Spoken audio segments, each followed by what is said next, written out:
Então, hoje é nosso último estudo de 2024, é, Daniel capítulo 2. Fiz a propaganda disso na semana passada, né? É um estudo praticamente bônus aí, nós estamos na época de Natal. A gente já vai entender um pouquinho melhor por que isso. Então, Daniel capítulo, nós vamos ler todo o capítulo 2. O capítulo 2 é conhecido de vocês, né? Pelo menos a parte das estátuas de Nabucodonosor.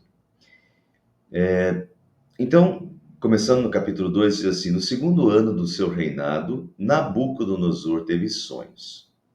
Então, é o rei Nabucodonosor. Vamos fazer o cruzamento, então. Por que eu coloquei esse estudo aqui agora? Estamos estudando o período pós-cativeiro babilônico. E Nabucodonosor era o imperador, justamente o imperador do Império Babilônico, que ordenou a destruição de Jerusalém e que deportou os judeus. E Daniel estava entre os deportados, né? Então, nós estamos aí numa série bem grande do cativeiro babilônico, do período pós-cativeiro babilônico, né? Já estudamos Esdras, já estudamos o profeta Ageu, o profeta Zacarias, né, que são desse período. E agora nós estamos, daqui um tempo, esse estudo vai ficar gravado, né? Daqui a um tempo não faz tanto sentido assim. Mas agora faz, porque nós estamos aí a uma semana do Natal. E o que Daniel capítulo 2 tem a ver com o Natal? Tem muita coisa a ver com o Natal. Então, eu encaixei, terminamos a semana passada o livro de Esdras, vamos começar no ano que vem o livro de Neemias. Mas, como nós temos aí uma semana para o Natal, eu encaixei o capítulo 2 de Daniel. Por quê? Porque Daniel é desse período. Daniel é justamente do período do cativeiro babilônico. Daniel foi um dos primeiros a serem levados para a Babilônia por Nabucodonosor. Antes até da destruição de Jerusalém, Daniel já tinha sido deportado para a Babilônia. Então, é justamente no período que nós estamos estudando, né? E Daniel nunca voltou para Jerusalém. Daniel, então, fica na Babilônia e teve grande influência na Babilônia. Então, vamos lá. Mas, então, no segundo ano do seu reinado, Nabucodonosor teve sonhos. Sua mente ficou tão perturbada que ele não conseguia dormir. Por isso o rei convocou os magos, os encantadores, os feiticeiros, os astrólogos, para que lhe dissessem o que ele havia sonhado. Então o rei convoca magos, encantadores, feiticeiros, astrólogos. Deixa eu já adiantar para vocês, vou comentar um pouquinho no final do estudo, mas já adiantando, o que se tem aqui nessa época é tudo misturado. Esse pessoal era praticamente eram os cientistas da época, mas não. Então, se misturava naquela época, imaginem, 600, 550 anos antes de Cristo, 600 anos antes de Cristo, na Babilônia estava muito misturado ciência com religião e com misticismo, com magia, astrologia. Então, quando a gente fala dos magos do Oriente, esses magos do Oriente que tem tudo a ver com os magos que foram depois até Belém em busca de Jesus, quando Jesus nasceu, porque viram a estrela e seguiram a estrela. Vejam, se eles viram a estrela e seguiram a estrela, é porque eles conheciam a estrela e notaram que aquela estrela era uma estrela diferente. Eram astrônomos. Então, nessa época, tinha misturado a astronomia, que era uma ciência, com a astrologia, que é o estudo dos astros, aí que vai dar aí nos signos do zodíaco, como é que é isso que o pessoal fica consultando todo dia? Horóscopo, tem a ver com, né, com astrologia. Astrologia é meio que religiosidade, é acreditar que os astros têm influência na personalidade de uma pessoa, no futuro de uma pessoa, no que vai acontecer no dia da pessoa. Isso é astrologia, isso não é ciência. Mas, então, na Babilônia, esses magos, então vejam, magos, encantadores, feiticeiros, astrólogos, é uma mistura de coisas. E também entre os magos ali tinha cientistas. Então tinha ciência misturada com religião, com misticismo, com magia, né, com leitura do futuro. Era tudo uma mistura, tá? Mas tinha ciência no meio também ali, tinha astronomia também no meio. Então o Nabucodonosor convoca, né, todos esses, né, magos, encantadores, feiticeiros, astrólogos para interpretar o sonho dele. Quando eles vieram e se apresentaram ao rei, este lhes disse: Tive um sonho que me perturba e quero saber o que significa. Então os astrólogos responderam em aramaico ao rei: Ó rei, vive para sempre.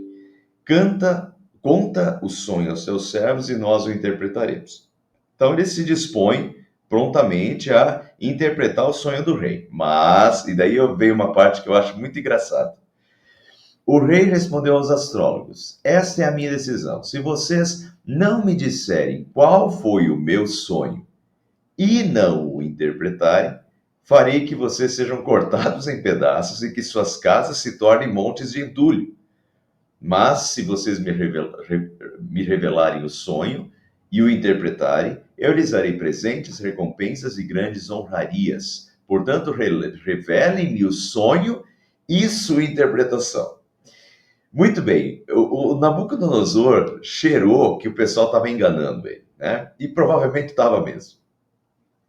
Ele sonhava e contava o sonho e o pessoal dava uma interpretação. Isso é fácil, né? Você inventar uma interpretação pro sonho, né? Quem vai dizer que não é, né? Então, mas dessa vez o Nabucodonosor mudou de tática.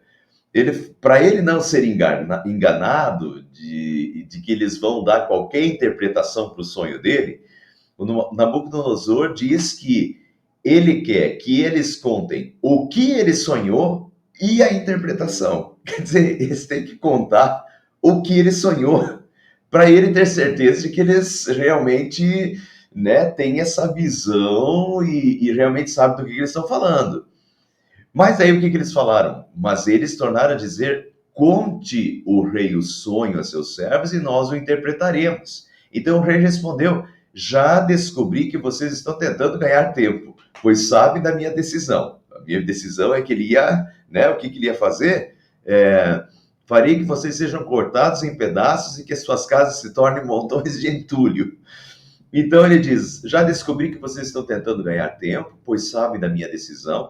Se não me contarem o sonho, todos vocês receberão a mesma sentença, pois vocês combinaram enganar-me com mentiras. Então ele está achando que o pessoal está enganando ele, esperando que a situação mudasse. Contem-me o sonho e saberei que vocês são capazes de interpretá-lo para mim. Faz sentido. Meio que impossível, mas faz sentido. Ué, vocês não dizem que vocês interpretam os sonhos? Você tem essa capacidade. Então, se vocês têm a capacidade de interpretar sonhos, então vocês têm a capacidade de contar o que eu sonhei também. Daí eu vou saber, se só eu sei o que eu sonhei e vocês me disserem o que eu sonhei, eu vou saber que vocês estão falando a verdade. Agora, eu contar o sonho e vocês me dar qualquer interpretação, né? Isso aí é moleza. Isso aí não dá. Então, ele está evitando ser enganado, mas é uma coisa impossível. E daí vem, os astrólogos responderam ao rei: não há homem na terra que possa fazer o que o rei está pedindo. E de fato, não há, né? Nenhum rei, por maior e mais poderoso que tenha sido, chegou a pedir uma coisa dessas a nenhum mago, encantador ou astrólogo. O que o rei está pedindo é difícil demais. Ninguém pode revelar isso ao rei, senão os deuses, e eles não vivem entre os mortais. Notem aqui essa questão. E de fato, eles têm razão. Quer dizer, contar para o rei o próprio sonho dele, interpretar é uma coisa, dar uma interpretação é uma coisa, mas contar o que você sonhou, isso é coisa dos deuses. Quer dizer, nenhum ser mortal consegue fazer isso. Então, vamos partir daí, eles têm razão, pessoal, que isso, contar o que uma pessoa sonhou, daí tem que ser obra divina de fato, né? Tem que ter o poder de Deus por trás. E é isso que vai acontecer. Então os magos não têm possibilidade, eles dizem: olha, isso, o que você está pedindo é difícil demais, ninguém pode revelar isso ao rei, nenhum ser mortal, senão os deuses, e eles não vivem entre os mortais. Quer dizer, isso só Deus pode revelar, nenhum de nós pode revelar. Então os os magos, os encantadores, os astrólogos, está todo mundo condenado à morte agora, porque ninguém vai conseguir contar para o rei o que ele sonhou. Daí entra Deus, né? E o efeito de Deus sobre esse pessoal também. Isso deixou o rei tão irritado e furioso que ele ordenou a execução de todos os sábios da Babilônia. E assim foi emitido o decreto para que fossem mortos os sábios, os encarregados saíram à procura de Daniel e de seus amigos para que também fossem mortos. Por que eles saíram atrás de Daniel? Porque se a gente está começando no capítulo 2 de Daniel, né?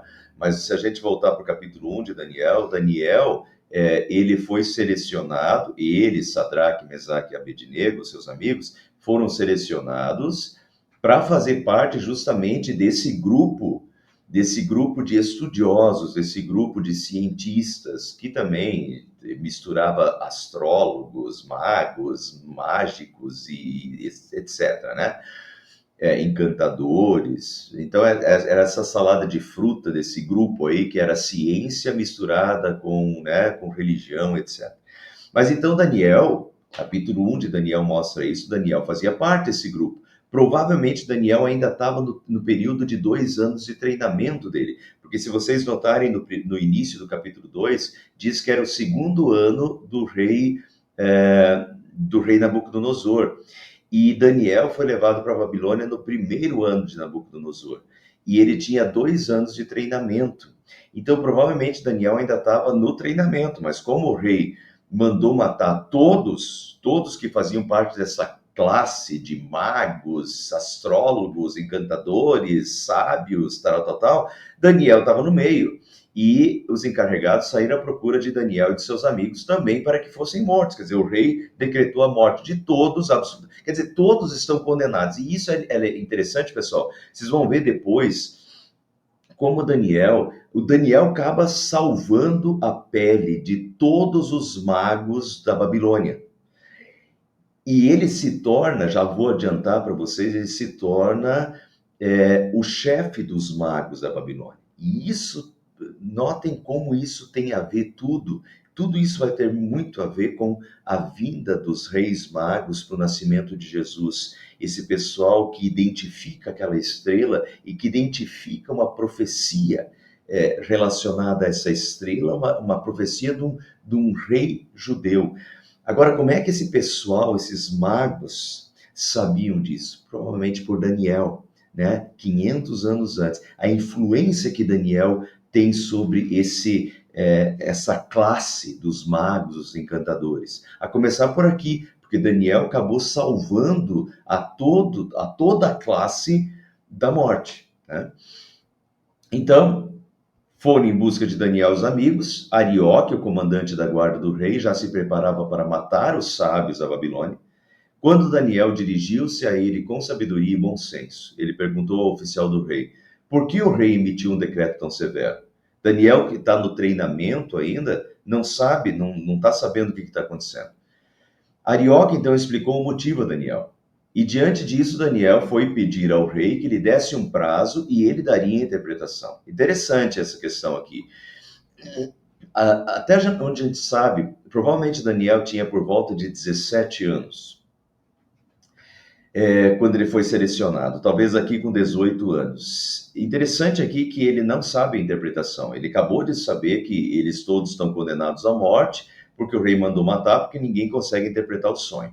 Agora Daniel, ele pede um tempo ao rei, porque ele vai para ele dar a interpretação. Pessoal, se ele tem essa confiança de que ele vai dar a interpretação, provavelmente porque ele já tinha tido alguma coisa semelhante, ou ele tem essa comunhão com Deus e já tinha acontecido alguma coisa semelhante que ele confia que Deus vai dar essa interpretação do sonho do rei para ele. Então ele pede um tempo para o rei, porque ele vai dar a interpretação para o rei, e daí ele vai orar agora. Mas notem então que por detrás disso, Daniel tem essa confiança de que Deus vai revelar o sonho. Talvez Daniel já tinha tido experiências anteriores com isso de Deus ter revelado sonhos para ele, embora ele fosse muito jovem ainda. Daniel então voltou para casa, contou o problema aos seus amigos, Ananias, Misael e Azarias. A gente está acostumado com Sadraque, Mesaque e Abednego, mas Sadraque, Mesaque e Abednego são esses três aqui, né? São justamente o Ananias, Misael e Azarias. Só que Ananias, Misael e Azarias são os nomes judeus. E lá na Babilônia eles ganharam o nome de Sadraque, Mesaque e Abednego. Assim como Daniel ganhou o nome de Belsazar, né? Então, Daniel voltou para casa, contou o problema aos seus amigos e lhes pediu que rogassem ao Deus dos céus que tivesse misericórdia acerca desse mistério, para que ele e seus amigos não fossem executados como os outros sábios da Babilônia. Então, agora os quatro vão se dirigir a Deus em oração e pedir e clamar a Deus que Deus dê a interpretação dos sonhos para que a vida deles seja salva. Então, o mistério foi revelado a Daniel de noite numa visão. Daniel louvou o Deus dos céus e disse: Louvado seja o nome de Deus para todo sempre. A sabedoria e o poder a ele pertencem. Ele muda as épocas e as estações, destrona reis e os estabelece, dá sabedoria aos sábios e conhecimento aos que sabem discernir. Belíssima oração de Daniel, uma oração de gratidão, uma oração de reconhecimento. Não é ele que descobriu alguma coisa, mas Deus lhe deu a revelação. Deus lhe disse o que o rei sonhou, né? Então, esse reconhecimento de que Deus, essa sabedoria e o poder pertencem a Deus, ele muda as épocas, as estações, destrona reis e os estabelece. Quer dizer, Deus é o Senhor sobre tudo, sobre todos, e só Ele é capaz de dar essa interpretação dos sonhos. Deus revela coisas profundas e ocultas, conhece o que jaz nas trevas e a luz habita com ele. Eu te agradeço e te louvo, ó Deus, dos meus antepassados. Tu me deste sabedoria e poder e me revelaste o que te pedimos. Revelaste-nos o sonho do rei. Então Deus revelou esse sonho do rei para Daniel e agora Daniel vai contar ao rei Nabucodonosor o que Nabucodonosor sonhou. Então Daniel foi falar com Arioque, a quem o rei tinha designado para executar os sábios da Babilônia, e lhes disse: Não execute os sábios, leve-me ao rei, e eu interpretarei para ele o sonho que teve. Imediatamente Arioque levou Daniel ao rei e disse: Encontrei um homem entre os exilados de Judá que pode dizer ao rei o significado do sonho. O rei perguntou a Daniel, também chamado de Beltesazar: Você é capaz de contar-me o que vi no meu sonho e interpretá-lo? Porque eu acho que até, por mais que o rei Nabucodonosor tenha feito essa exigência de que a pessoa tinha que ser capaz de contar o que ele sonhou, para ele ter certeza que não estava sendo enganado, por mais que ele tenha pedido isso, eu acho que no fundo até ele tinha dúvida de que alguém conseguiria fazer isso, contar o que ele tinha sonhado. E agora chega o Daniel e diz que vai contar o que ele tinha sonhado, né? Então Daniel respondeu: Nenhum sábio, encantador, mago ou adivinho é capaz de revelar ao rei o mistério sobre o qual lhe perguntou. Mas existe um Deus nos céus que revela os mistérios. Então, não tem ninguém, não sou eu, Daniel está falando, não sou eu que sou capaz, não sou eu que vou contar, né? Mas existe um Deus nos céus que revela os mistérios. Ele mostrou ao rei Nabucodonosor o que acontecerá nos últimos dias. O sonho e as visões que passaram por tua mente quando estavas deitado foram os seguintes. E agora Daniel começa a relatar para o rei o que o rei tinha sonhado e só ele sabia.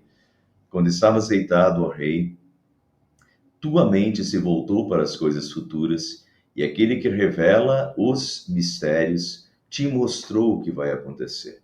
Quanto a mim, esse mistério não foi revelado porque eu tenha mais sabedoria do que os outros homens, mas para que tu, ó rei, saibas a interpretação e entendas o que passou pela tua mente. Então, Daniel está dizendo: olha, é revelação divina. Deus está revelando alguma coisa a você, rei, uma coisa que está para acontecer. Tu olhaste, ó rei, e diante de ti estava uma estátua enorme, impressionante, e sua aparência era terrível. A cabeça da estátua era feita de ouro puro, o peito e o braço eram de prata, o ventre e os quadris eram de bronze, as pernas eram de ferro, e os pés eram em parte de ferro e em parte de barro. Enquanto estavas observando, uma pedra soltou-se sem auxílio de mãos, atingiu a estátua nos pés de ferro e de barro e os esmigalhou. Então o ferro, o barro, o bronze, a prata e o ouro foram despedaçados, viraram pó, como o pó da debulha do trigo na eira durante o verão. O vento os levou sem deixar vestígio. Mas a pedra que atingiu a estátua tornou-se uma montanha e encheu toda a terra. Foi esse o sonho e nós o interpretaremos ao rei. Tu, ó rei, és rei dos reis. O Deus dos céus concedeu-te domínio, poder, força e glória. Nas tuas mãos ele colocou a humanidade, os animais selvagens e as aves do céu. Onde quer que vivam, ele fez de ti o governante deles todos. Tu és a cabeça de ouro. Então, primeiro Daniel conta o sonho. E agora Daniel começa a interpretação do sonho. Bom, Nabucodonosor já estava encantado porque Daniel realmente relatou, ele tinha visto justamente essa estátua, né, com a cabeça de ouro, com, né, o peito de prata. Tá tudo certo. E agora Daniel começa a interpretar. E na interpretação de Daniel, não é de Daniel, mas é a interpretação de Deus através de Daniel. Tu és a cabeça de ouro, quer dizer, Nabucodonosor e a Babilônia é o primeiro reinado, né? Primeiro reinado. E vai se seguir uma série de reinados agora. Mas então Nabucodonosor é a cabeça de ouro, é o Império Babilônico. Depois de ti surgirá um outro reino inferior ao teu, que era o reino persa, que veio depois do reinado babilônico, de 539 a 331. Em seguida surgirá um terceiro reino, reino de bronze, que governará toda a terra. O reino grego, né, grego-macedônio, de 331 até 168 a.C. E finalmente haverá um quarto reino, forte como o ferro, pois o ferro quebra e destrói tudo. Assim como o ferro despedaça tudo, também ele destruirá e quebrará todos os outros, que é o reinado, o Império Romano, né? De 168 a.C. até 476 depois de Cristo. Aqui não está escrito quais são os reinados, eu já vou explicar um pouquinho melhor sobre isso, mas aqui está bem claro que depois de ti, Nabucodonosor era a cabeça de ouro. Depois de ti surgirá um outro reinado inferior ao teu, depois um terceiro reinado e finalmente um quarto reinado. Como viste, os pés e os dedos eram em parte de barro e em parte de ferro. Isso quer dizer que esse qual? Esse último reino, o reino que mistura aí o ferro com o barro, né? Este será um reino dividido, mas ainda terá um pouco da força do ferro, embora tenhas visto ferro misturado com barro. Assim como os dedos eram em parte de ferro e em parte de barro, também esse reino será em parte forte e em parte frágil. Tá? Aí está falando do Império Romano. E como viste, o ferro estava misturado com o barro.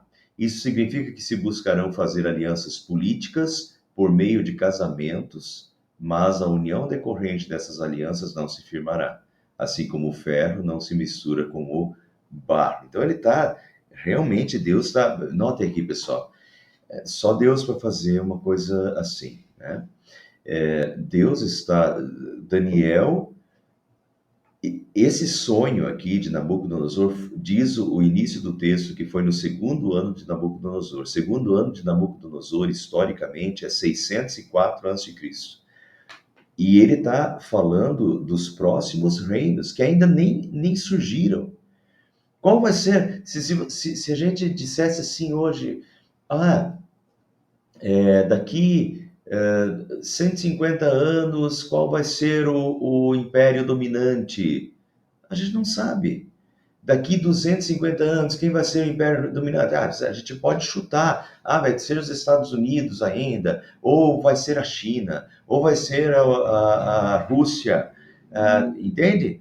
Mas é um chute. Daqui 150 anos, será que vai ser isso? A gente não sabe. Agora, vejam como é algo divino. Não, tanto que Daniel reconhece, olha, não sou eu que estou dando a interpretação. Isso é Deus, é o Deus dos céus, é Ele que está dando a interpretação. Quer dizer, Deus está antecipando, isso é divino, pessoal.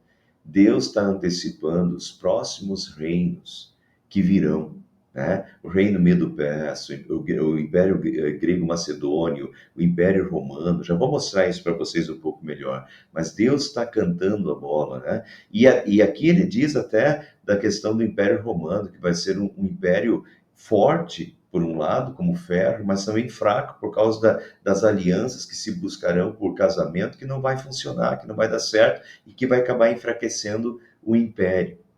Mas vamos continuar. Olhando então apenas essa explicação aqui do sonho de Nabucodonosor, alguém poderia argumentar que ela é muito óbvia e nada específica. Porque Daniel diz assim: olha, a interpretação do sonho é: depois de ti virá outro reino, e em seguida outro, e finalmente outro. Bom, pessoal, qualquer um consegue dizer isso. Eu poderia dizer: olha, depois do Lula vai vir outro rei, depois outro, depois outro. Eu não. É meio óbvio que isso vai acontecer, né? Afinal de contas, vai morrer.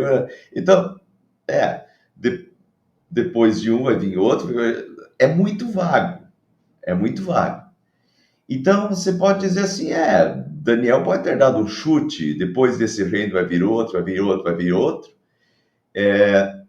Bom, mas falar isso para o rei do Império Babilônico, o primeiro rei do Império Babilônico, dizer que depois dele vai vir outro império, quer dizer, vai vir outro império e vai dominar o dele, entendeu? Já complica um pouquinho. Mas, de qualquer forma, ainda é bastante genérico de fato. Agora, daí vamos continuar. Mas, vamos lembrar, em primeiro lugar, é preciso lembrar que Daniel não apenas interpretou o sonho do rei, ele contou ao rei o que ele havia sonhado. Ou seja, claramente Deus estava falando por intermédio de Daniel. Daniel não simplesmente deu uma interpretação qualquer. Daniel contou o rei, contou o sonho do rei, quer dizer, provou para o rei que ele realmente, Deus realmente estava revelando o que só o rei sabia, o que o rei tinha sonhado. A começar por aí, Daniel não está dando chute. Daniel acerta o sonho. É uma coisa divina. Segundo, além disso, nos capítulos 7 a 12 de Daniel, Deus dá outras visões a Daniel, nas quais esses reinos, novamente, esses reinos aqui, aparecem, novamente com mais detalhes. Deixa eu mostrar para vocês. No capítulo 7, esse aqui é o capítulo 7, ó, Daniel 7, tá meio apagadinho aqui, mas só para vocês terem uma noção, eu não vou estudar o capítulo 7 com vocês hoje, tá? Mas só para vocês verem a correspondência. Na visão do capítulo 2, a cabeça é o Estudes Daniel, né? Quer dizer, Nabucodonosor, é o Império Babilônico. No capítulo 7 já aparece o leão. No capítulo 2, o peito é de prata, né? E no capítulo 7 aparece o urso com 3 costelas na boca. E assim vai. Deixa eu mostrar outra coisa para vocês aqui, ó. Esses aqui são os animais que aparecem no capítulo 7 e a descrição é a mesma sobre os reinados. O primeiro é o leão, que é o Nabucodonosor, o Império Babilônico. Logo seguido do urso, o urso é um animal voraz, e esse urso, no capítulo 7, na visão que Deus dá para Daniel, Daniel capítulo 7 a 12 é literatura apocalíptica do Antigo Testamento. Daniel tem muito cruzamento com o Apocalipse do Novo Testamento. Mas, então, Deus está dando visões para Daniel a partir do capítulo 7. Nessa visão, Deus está falando dos próximos reinos, assim como Nabucodonosor tinha sonhado no capítulo 2. E Deus dá a visão de um urso com 3 costelas. É exatamente o Império Medo-Persa e a conquista da Líbia, do Egito e da Babilônia. As 3 costelas na boca do urso. O próximo império é descrito como um leopardo com 4 asas e com 4 cabeças. 4 asas é a rapidez. Leopardo é um dos animais mais rápidos do mundo e ágeis também, e com 4 asas, né? Quer dizer, vai voando. E isso é o Império Grego-Macedônio, que começa com Alexandre. Alexandre, em 10 a 14 anos, não me lembro exatamente o número agora, em 10 a 14 anos, Alexandre, o Magno, conquistou todo o império até a Índia. Então ele é um vasto império e super rápido. Em questão de 10 a 14 anos, Alexandre Magno, com 20 anos, Alexandre Magno morreu, parece que com 32 anos, então deve ter sido 12 anos. Acho que o Alexandre Magno morreu com 32 anos, começou com 20, morreu com 32. Em 12 anos, ele conquistou todo o império, assumiu o império, conquistou o império Medo-Persa e expandiu o império até a Índia. Então, essa rapidez da conquista de Alexandre Magno, e ao mesmo tempo, esse leopardo tem 4 cabeças, que foi quando Alexandre Magno morreu, o Império Grego-Macedônio foi dividido entre os 4 generais, 4 cabeças, os 4 generais de Alexandre o Magno, Lisímaco, Ptolomeu e etc. E, finalmente, o último animal é uma besta, né, com 10 chifres, que é o Império Romano. Então, vejam aqui, ó, significado dos animais. O leão alado é Nabucodonosor, Babilônia. Aqui é 606, não é 66, tá? O urso é Ciro Dario, Medo-Persa, o Império Medo-Persa. Depois o leopardo alado, Alexandre e os seus 4 generais, as 4 cabeças, Cassandro, Lisímaco, Ptolomeu e Seleuco, é o Império Grego. E, finalmente, o animal terrível e espantoso são os imperadores diversos, os 10 chifres que aparecem. Notem que lá em Daniel capítulo 2 aparece o reinado de ferro, mas misturado com barro, e são provavelmente esses 10 chifres eram a mistura dos povos. Lembram que era ferro misturado com barro, a mistura dos povos, que na verdade era um império forte, mas ao mesmo tempo tornava ele fraco por causa da mistura dos hunos, francos, burgúndios, anglo-saxões, visigodos, suevos, lombardos, vândalos, érulos e ostrogodos. Era uma mistura de povos no Império Romano, uma mistura que acabou enfraquecendo e levando à ruína do próprio Império Romano. Então, notem como isso está presente na visão do capítulo 2 e na visão, no sonho de Nabucodonosor no capítulo 2 e na visão do capítulo 7. Então, se no capítulo 2 a gente tem uma coisa um pouquinho mais vaga e alguém poderia dizer, pastor, isso aí qualquer um faz. Dizer que depois desse vem outro, e vem outro, e vem outro, isso qualquer um faz. Só que, se a gente junta o livro de Daniel inteiro e pega o capítulo 7, no capítulo 7 você não pode dizer que é genérico, né, que dá para dar chute, porque no capítulo 7 aparecem animais muito específicos, o leopardo com 4 asas, com 4 cabeças, exatamente os 4 generais que ficaram com o império, o urso com as 3 costelas, exatamente Líbia, Egito e Babilônia, né, o Império Babilônico. Então, tudo combina muito bem e daí não tem chute, daí é muito específico realmente a visão de Daniel. Então, Daniel, realmente Deus está dando, através de Daniel, Deus está cantando a bola e Deus já está dando, dizendo quais vão ser os próximos impérios que vão vir até a vinda de Jesus Cristo. E daí, continuando o texto, diz: na época desses reis, o Deus dos céus estabelecerá um reino que jamais será destruído e que nunca será dominado por nenhum outro povo. Destruirá todos os reinos daqueles reis e os exterminará, mas esse reino durará para sempre.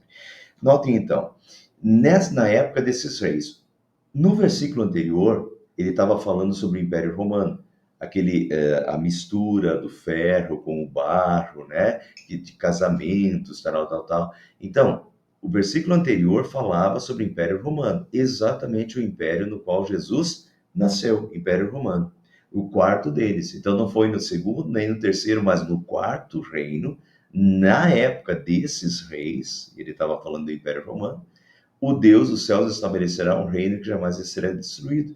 É exatamente no Império Romano. Então vejam como nós estamos no período de Natal, semana que vem é Natal, e Daniel capítulo 2, dificilmente alguém às vezes poderia ver isso, né? Mas Daniel capítulo 2, 600 anos antes de Cristo, geralmente para a gente falar da vinda de Jesus, a gente usa lá Isaías, a virgem conceberá e dará à luz um filho, Isaías capítulo 7, capítulo 9, o povo que vivia em trevas viu grande luz. Eu nunca vi alguém usando Daniel capítulo 2, mas Daniel capítulo 2 já profetiza a vinda de Jesus, e bem exatamente Deus está profetizando a sequência dos impérios que viriam depois do Império Babilônico, e Deus profetiza que no Império Romano, na época desses reis, o Deus do céu estabelecerá um reino que jamais será destruído, que é justamente no Império Romano, que Jesus veio e estabelece o reino de Deus na terra. O Deus do céu estabelecerá um reino que jamais será destruído. Lucas capítulo 17, 20, o pessoal pergunta para Jesus essa é a hora, né, do reino, né, que o reino será estabelecido. E Jesus diz que o reino de Deus não vem com visível aparência, nem dirão ele aquilo lá está, porque o reino de Deus está entre vocês. O reino de Deus está entre vocês. O reino de Deus já estava entre vocês. Quando Jesus vem à terra, o reino de Deus já está implantado na terra por Cristo. Então esse reino já está acontecendo. A partir da primeira vinda de Cristo, o reino de Deus já está na terra e Cristo está reinando. Ainda é um reino da graça, é um reino espiritual, né? Por enquanto, até a segunda vinda de Cristo, quando então será um reino universal e o reino da glória, né? Um reino sobre tudo e sobre todos. Por enquanto é o reino da graça, é esse reino que Jesus veio, morreu na cruz, conquistou a salvação, Jesus reina nos corações, o reino já está acontecendo. O reino de Deus já está implantado. Então, na época desses reis, o Deus dos céus estabelecerá um reino que jamais será destruído. Justamente no Império Romano, Jesus nasce. E no final ele diz, mas esse reino durará para sempre. Esse reino que Deus estabelecerá na época desses reis do Império Romano, é um reino que durará para sempre. Vejam, relacionando isso agora estamos no Natal, a vinda de Jesus, Lucas 1,30 diz, o anjo diz para Maria, você ficará grávida e dará à luz um filho, a quem chamará pelo nome de Jesus, este será grande, será chamado Filho do Altíssimo, Deus o Senhor lhe dará o trono de Davi, seu pai, portanto ele será o rei, o trono de Davi, seu pai, ele reinará para sempre sobre a casa de Jacó e o seu reinado não terá fim. A vinda de Jesus ao mundo é a implantação, o início do reino de Deus na terra. Ele reinará para sempre, o seu reinado não terá fim. É exatamente isso. Na época desses reis, o Deus do céu estabelecerá um reino que jamais será destruído, e esse reino durará para sempre. Enquanto os outros reinos, e a questão aqui até tem alguns intérpretes, alguns estudiosos, que fazem a seguinte interpretação, que eu acho bem interessante, inclusive. Começa com o ouro, prata, bronze e ferro. Então é uma sequência gradativa de materiais, mas de maior valor para o de menor valor. E muitos interpretam isso de que são assim também os reinos da terra. Os reinos da terra, eles começam forte e eles vão começando a perder expressividade, até virar em ruínas, e daí vem outro império, e os impérios vão se sucedendo aqui na terra. Aqui na terra, os impérios, nenhum império não tem fim, os impérios todos têm fim. Vejam lá, você pode pegar o fascismo, você pode pegar o nazismo, você pode pegar qualquer desses impérios, né? Grandes impérios, eles ficam durante um tempo, mas esses impérios têm um prazo de validade, esses impérios acabam ruindo, né? Diferente do reino implantado por Jesus na Terra, que é um reino que, ao contrário de diminuir, ele cresceu, né, exponencialmente, começa com Jesus comum e se cresce, se espalha pela terra, a gente já vai ver isso um pouquinho melhor, mas é um reino que continua vivo e ativo e que perpassa os séculos, já fazem 2000 anos desde que Jesus subiu aos céus, e esse reino continua, Jesus continua governando, esse reino continua vivo e ativo, e esse reino, ao contrário de diminuir, ele tende ao final e à glória final, né, e à perfeição desse reino universal, como ele chegará ainda no fim. E, na continuação, esse é o significado da visão da pedra, porque lembra lá que tinha uma pedra, né, que veio. Esse é o significado da visão da pedra que se soltou de uma montanha sem o auxílio de mãos, pedra que esmigalhou o ferro, o bronze, o barro, a prata e o ouro. Então veio uma pedra nessa época, né? Na época desses reis, o Deus do céu estabelecerá um reino, esse reino durará para sempre. E esse reino é a pedra também. Esse é o significado da visão da pedra. A pedra é essa época aqui. Esse é o significado da visão da pedra que se soltou de uma montanha sem o auxílio de mãos. E essa questão é bem interessante, porque vem da montanha, vem do alto, essa pedra, uma pedra, e que se soltou da montanha sem auxílio de mãos, quer dizer, não teve qualquer participação humana nisso. E é a vinda de Jesus ao mundo. Não foi de Maria, não foi por Maria, não foi por José, foi um nascimento virginal, foi sem, né, sem, não foi com auxílio de mãos, não foi né, com Maria, com José, foi um nascimento virginal, foi concepção do Espírito Santo. Deus veio ao mundo e, como diz Maria, pergunta para o anjo, né, mas como é que isso vai acontecer se eu não sou casada? E o anjo diz, o poder do Altíssimo te envolverá, né? E o Espírito Santo, né, gerará. Então, essa questão sem auxílio de mãos, é Deus vindo ao mundo, Deus se fazendo carne em Jesus, e esse império, né, eterno sendo implantado aqui na Terra, que vai destruir os outros. Vejam, então, uma pedra que se soltou de uma montanha sem auxílio de mãos. Como no Novo Testamento, a gente vê essa questão da pedra.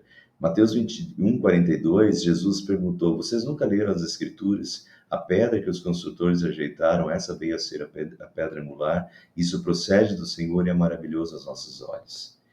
E quando ele, na continuação do texto de Daniel, diz que a pedra esmigalhou o ferro, o bronze, o barro, a prata e o ouro, e alguns versículos antes, no sonho, porque aqui já está na interpretação, mas no sonho dizia ainda, no versículo 35, então o ferro, o barro, a bronze, a prata e o ouro foram despedaçados e viraram pó, como o pó da debulha do trigo na eira durante o verão. Notem, a pedra esmigalhou o ferro, o prato para lá, e foram despedaçados e viraram pó. Agora notem a continuação dessa passagem bíblica aqui de Mateus. A pedra que os construtores rejeitaram veio a ser a principal pedra angular. Isto procede do Senhor, é maravilhoso aos nossos olhos. E daí a continuação diz assim: todo que cair sobre esta pedra virará em pedaços, e aquele sobre quem ela cair ficará reduzido a pó. Exatamente o que Daniel capítulo 2 havia profetizado. Quer dizer, a vinda dessa pedra à terra, né?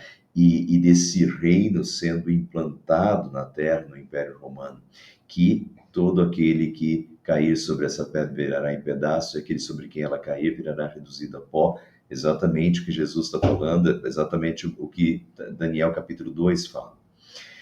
No versículo 35 ainda diz, no sonho, o vento os levou, o ferro, o bronze, a prata, o ouro, né, esses reinos humanos, a cabeça de ouro, ferro, né, ouro, prata, bronze, essa sucessão de reinos. O vento os levou sem deixar vestígio, quer dizer, esses reinos se esmigalharam, esses reinos se foram, viraram pó, né? E o vento os levou sem deixar vestígio. Não tem vestígio do Império, né? Do Império Babilônico, o Império Grego-Persa. Você pode dizer, os sábios lá, os filósofos, mas não tem vestígio do Império, né?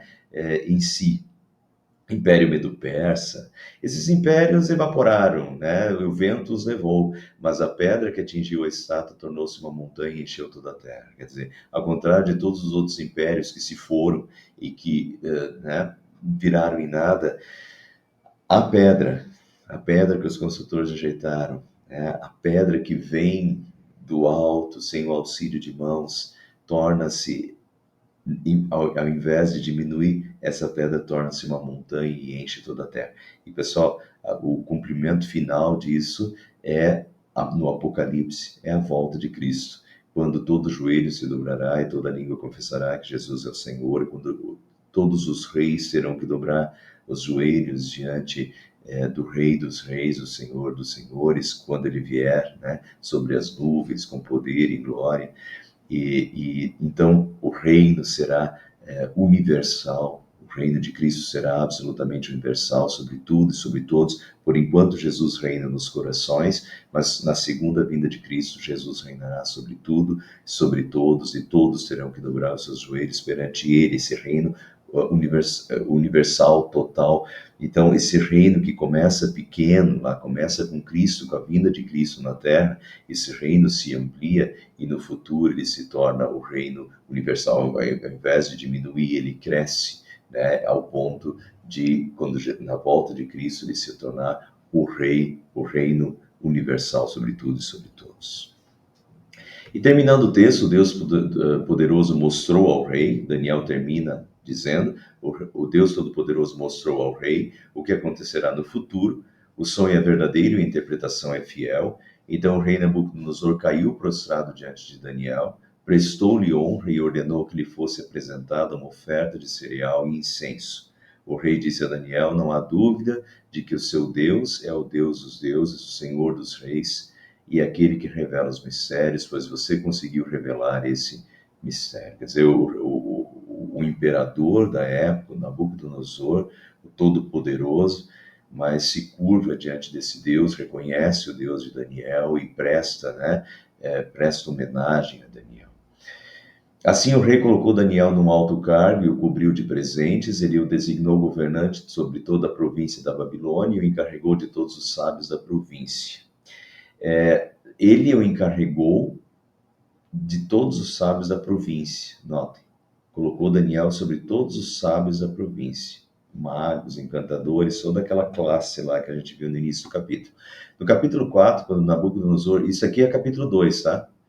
No capítulo 4, quando Nabucodonosor teve outro sonho, ao chamar Daniel, ele disse, Beltesazar, que era o nome babilônico de Daniel, chefe dos magos, eu sei que você tem o espírito dos santos deuses, que não há mistério que você não possa explicar. Veja que no capítulo 4, aqui no capítulo 2, termina essa parte do sonho com Nabucodonosor colocando Daniel num alto cargo, cobriu-o de presentes, designou o governante sobre toda a província da Babilônia e encarregou todos os sábios, e o encarregou de todos os sábios da província. Então, ele colocou Daniel sobre todos os sábios da província. E aqui no capítulo 4, depois, a gente tem de novo ele repetindo isso, Beltesazar Daniel, chefe dos magos. Então, Daniel se torna o chefe dos magos, dos sábios, desses que eram os cientistas da época, embora também tivesse lá videntes, era uma classe bem ampla, mas Daniel se tornou o chefe dos magos. E daí, pessoal, aí de novo nós estamos no período do Natal, e aí vem a questão do Daniel se tornou o chefe dos magos sábios da Babilônia, e provavelmente foi pela sua influência que depois de 500 anos, os magos vieram do Oriente e acompanharam uma estrela, né, a fim de encontrar o recém-nascido rei dos judeus. E chegam lá, acompanham uma estrela, ligam essa estrela completamente diferente, porque eles eram astrônomos. A Babilônia tinha uma longa trajetória de estudos astronômicos, a gente sabe isso pelos estudos, pelos livros da época. A Babilônia tinha muitos estudos avançados, astronômicos da época, né? Então, esse pessoal, esses reis magos, eles viram uma estrela diferente que eles desconheciam. E essa estrela está andando e eles seguem essa estrela e chegam até Jerusalém e chegam lá e perguntam onde está o recém-nascido rei dos judeus. Agora, pessoal, como é que o pessoal da Babilônia, os magos da Babilônia, como é que os magos da Babilônia ligam uma estrela a um rei nascido em Belém, nascido em um rei dos judeus? Como é que eles ligam essa estrela a um rei dos judeus?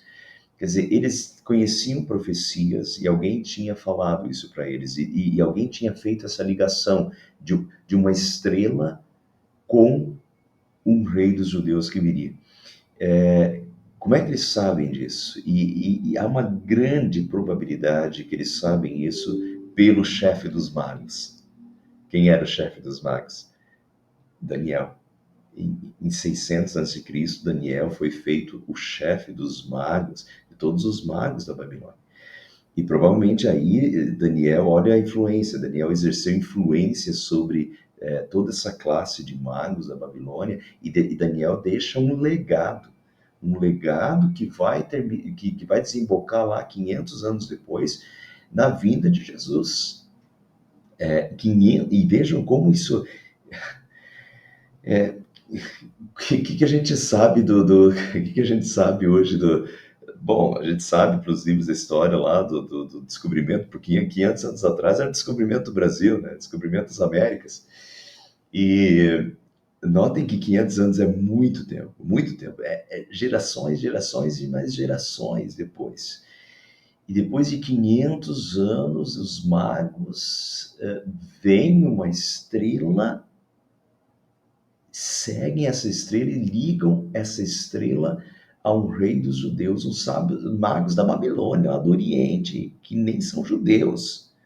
Ligam essa estrela com um rei dos judeus.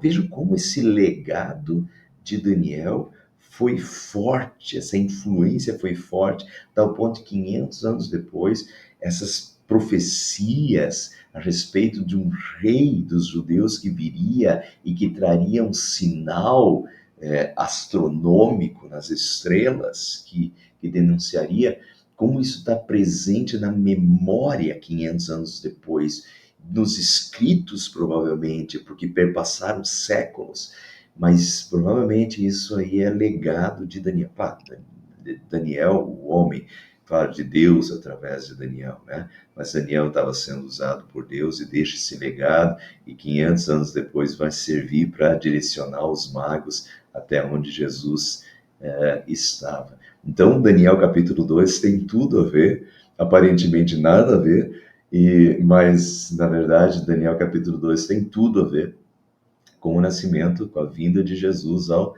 mundo, né? Através de Daniel, que se torna o chefe dos magos e que vai influenciar a ida dos magos do Oriente até Jerusalém, onde está o recém-nascido rei dos judeus, e também Daniel capítulo 2 tem tudo a ver com a vinda do rei e do reino, da implantação do reino. Será nesse tempo que Deus estabelecerá o seu reino sobre a terra, esse reino que não terá mais fim, esse reino do qual nós já fazemos parte, porque Jesus governa sobre nós e Jesus continua governando nesse mundo. Ainda é um governo espiritual, é um reino espiritual, é o reino da graça, até o momento em que Jesus vier a segunda vez em glória e majestade, e então sim todos os reis e reinos da terra se curvarão, e o reino de Deus, de Jesus, então se tornará um reino absolutamente universal sobre tudo, sobre todos, e um reino de absoluta perfeição. Assim, o rei colocou Daniel no alto cargo e o cobriu de presentes. Ele o designou governante de toda a província da Babilônia e o encarregou de todos os sábios da província. Além disso, a pedido de Daniel, o rei nomeou Sadraque, Mesaque e Abednego, os três amigos de Daniel, administradores da província da Babilônia, enquanto o próprio Daniel permanecia na corte do rei. Então, os três amigos ali ainda ganham um cargo de importância também junto com Daniel. Muito bem, pessoal. Então, esse foi o estudo de Daniel, capítulo 2. Como Daniel tem tudo a ver com o período que a gente está, com o período de Natal, também tem profecias em Daniel, capítulo 2. Queria trazer essa surpresa para vocês e esse bônus. Nós estamos estudando o período pós-cativeiro babilônico e Daniel vive esse período pós-cativeiro babilônico, né? Na verdade, ele vive o próprio período do cativeiro babilônico, porque ele está na Babilônia, né? Nabucodonosor foi justamente aquele que mandou, que deportou os judeus para a Babilônia, e Daniel ali tem influência sobre esse imperador. continuamos os nossos estudos pós-cativeiro babilônico com o livro de Neemias, tá? E depois Neemias, vamos ver Malaquias também, tá? Provavelmente Esther. Talvez, eu não vou prometer para vocês, talvez a gente vai pegar um outro livro que é bem curto em janeiro aí. Talvez a gente vai fazer um estudo sobre Esther. Esther é um livro bem curtinho e Esther também é do mesmo período praticamente de Daniel, um pouquinho depois, mas do período pós-cativeiro babilônico. Tá bem?